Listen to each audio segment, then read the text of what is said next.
Muito obrigado.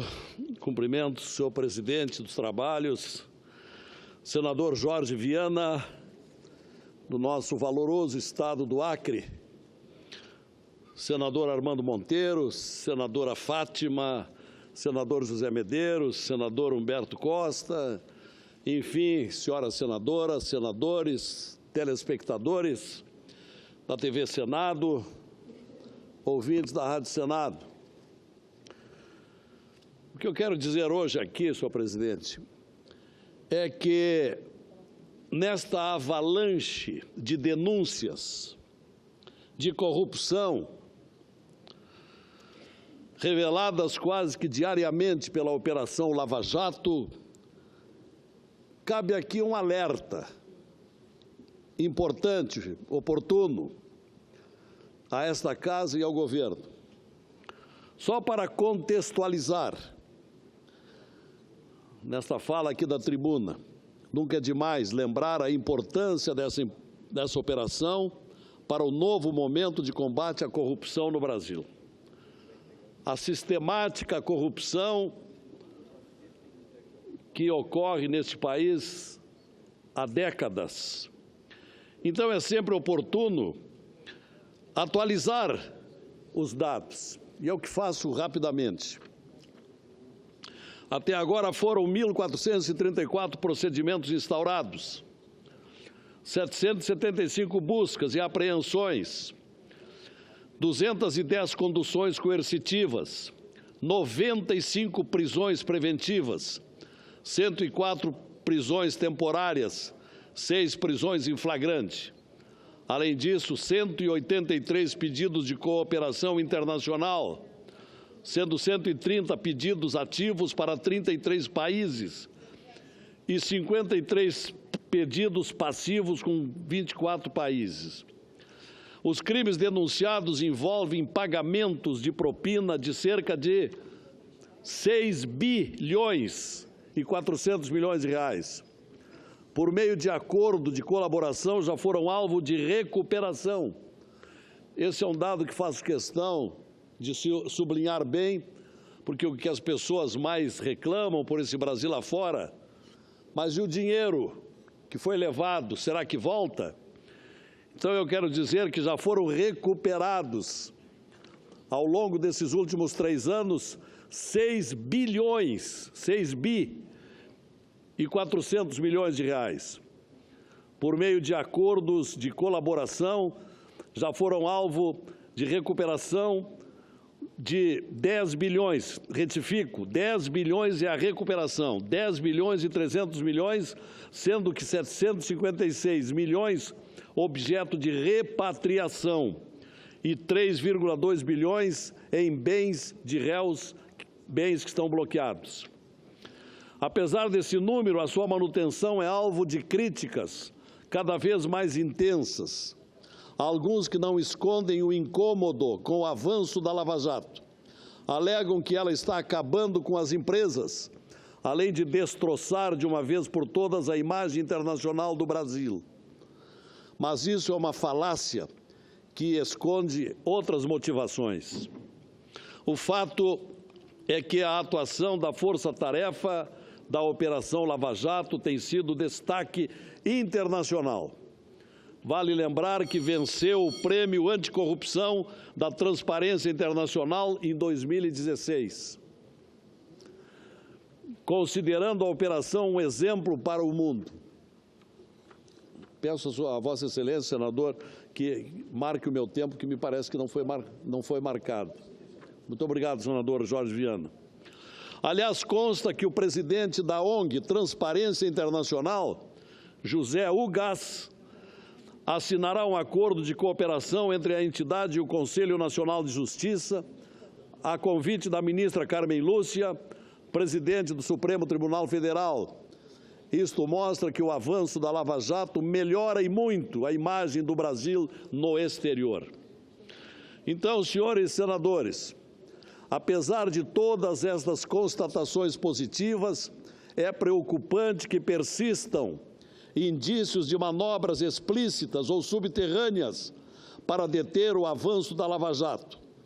E mais preocupante ainda quando vemos que algumas dessas ações podem estar partindo do próprio governo.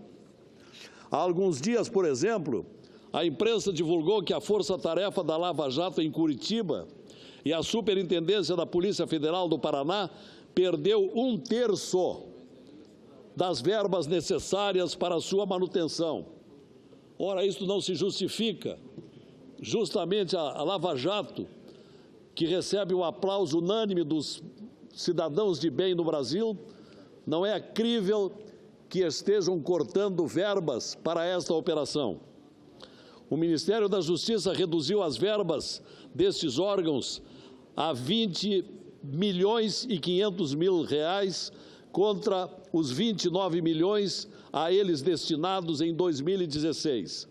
Isto é, enfatizando bem, senhores telespectadores que nos acompanham, no ano passado, para a operação em Curitiba, 29 milhões.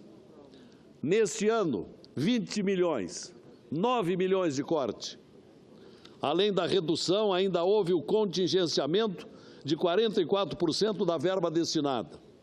Com isto, haverá dificuldade para pagar diárias, fazer diligências e outras ações necessárias à continuidade da operação, asfixiando financeiramente seus trabalhos. Por isso é forçoso indagar: a quem interessa isso? Também vamos e vemos com desconfiança a manifestação do novo ministro da Justiça, Torquato Jardim, que em entrevistas afirmou que não sabe se manterá a atual diretoria-geral da Polícia Federal. Ora, senhor Torquato, o senhor tem todas as razões para manter, porque a direção da Polícia Federal vem trabalhando muito bem. Ou será que o senhor quer uma direção da Polícia Federal que trabalhe mal para o interesse brasileiro? Não é crível. Apesar de ser de sua competência essas alterações, tais tratativas são inconvenientes no momento, para dizer pouco, em que as investigações chegam diretamente até o presidente da República. Aliás, o ideal seria que esses órgãos tivessem autonomia total para suas ações. Seria uma polícia de Estado e não uma polícia de governo. O fato é que a repentina mudança no Ministério da Justiça soa casuística no meio político e também entre os investigadores da Lava Jato. Por isso é urgente que o novo ministro se comprometa publicamente com a manutenção das condições para que a Lava Jato continue o seu trabalho. Qualquer atitude diferente disso será vista pela sociedade brasileira como uma interferência indevida do governo no curso das investigações. Por outro lado, devemos também fazer a nossa parte como legisladores e fiscalizadores. Nesse sentido, o Congresso Nacional deve se empenhar na aprovação de matérias que vão ao encontro dessas contingências.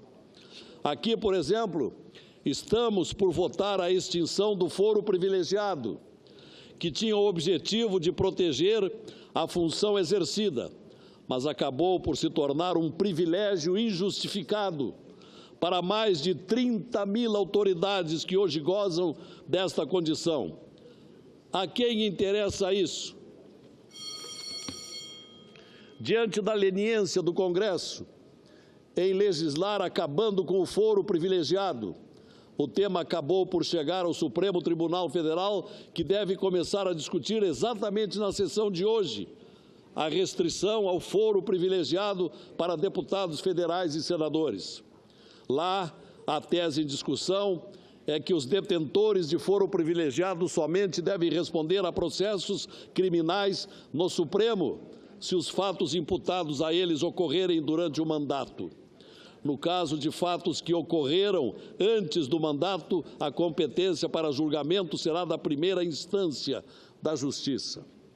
Onde está, por exemplo, a atuação do Congresso, especificamente do Senado, que paralisou a análise do PLC 27/2017, o PLC 27/2017, que trata das 10 medidas contra a corrupção, mesmo sendo subscrito por milhões de brasileiros.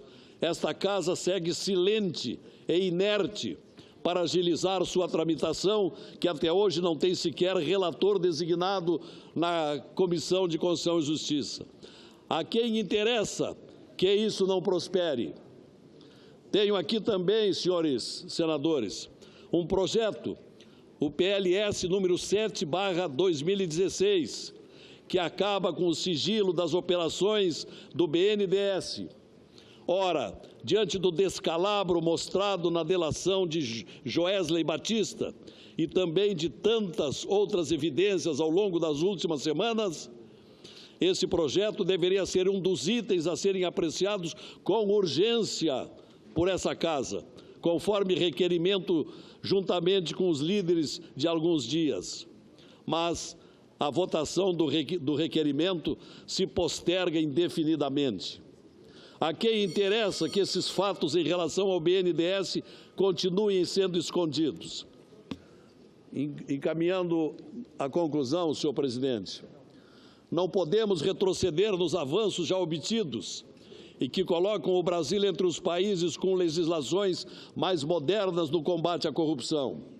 O nosso arcabouço legal tem permitido que as autoridades envolvidas na persecução penal cheguem às profundezas dos esquemas criminosos que vêm ocorrendo há muitos anos, envolvendo agentes públicos, políticos e empresários. A nós, como representantes da sociedade, nos cabe a defesa intransigente desses institutos. E, da mesma forma, temos de continuar aperfeiçoando a nossa legislação para seguirmos nesse processo saudável de depuração e de resgate da moralidade com o trato da coisa pública.